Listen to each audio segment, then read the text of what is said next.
So I've had to make a few changes in terms of logistics when it comes to making these videos.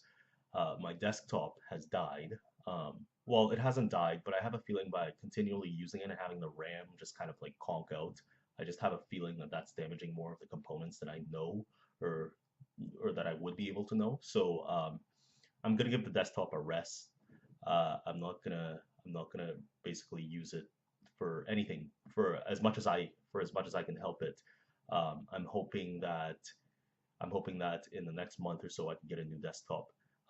In the meantime, you'll notice that my background has kind of changed a little bit. It's the same room, etc. I mean, you could probably infer that from the various objects that you see that look familiar. Anyway, so I just want to get on with this video. It's partly a test of my new setup because I'm using my laptop now to do these videos, but still have the same webcam. So you won't really notice any huge differences or any differences that's gonna stop you from watching because apparently, it's all the same. Anyway, the point being is I wanted to talk about trusting the experts.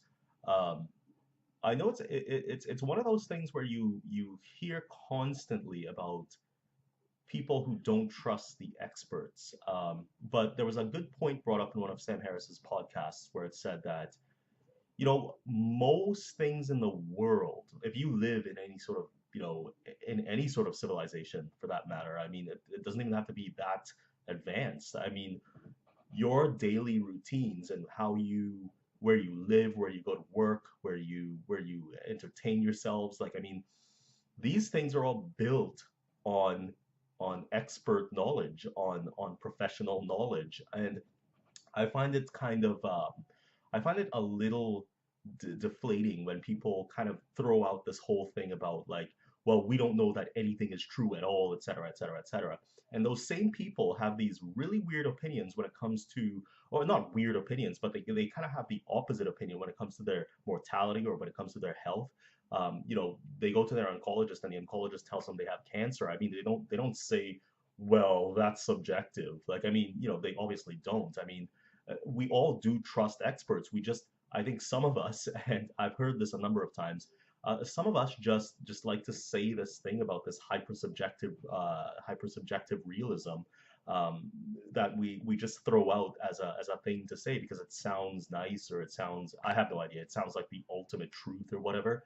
But I think when you start talking about things like intersubjectivity and hyper-subjectivity, I think you can see differences in where those things work out. But forgetting the philosophical and the wordplay and all that stuff, I mean, even crossing the street, I mean, you try saying that, the oncoming car is a very subjective experience. I mean, try doing it and just walk right out into the road. I mean, there's certain things that will happen to you if you live your life thinking that everything is just made up in your head.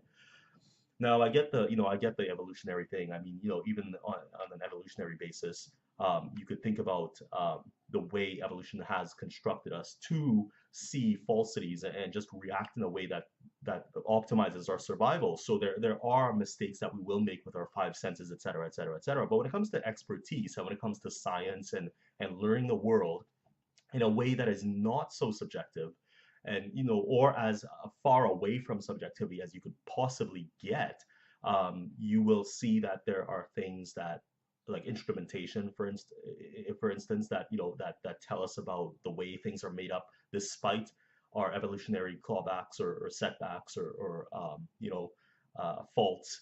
So I mean, we do live in a world where things are real.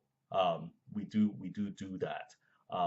And I want to go back to the philosophy thing again, just to say that there are philosophical kind of ways of viewing things when it comes to what is actually in your head and what isn't, et cetera, et cetera. You can talk about solipsism, et cetera, et cetera. So I want to say that these philosophical arguments do exist, but for practical purposes and without getting too much into the philosophy, I don't have a degree in philosophy, but without getting it too into the philosophy, um, you know, we just simply don't live our lives in a way on a very practical and everyday basis that is based on the assumption that everything is in our heads. Like we don't live our lives that way. I mean, I don't think that's untrue to say, and I think that's a more I think that's a more true thing to say than that everything is hyper subjective. I mean, I just honestly believe that.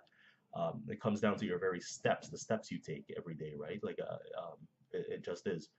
Anyway, that's all I gotta say. Hopefully this video turns out. I'm gonna have to see, but yeah, that's all. Bye.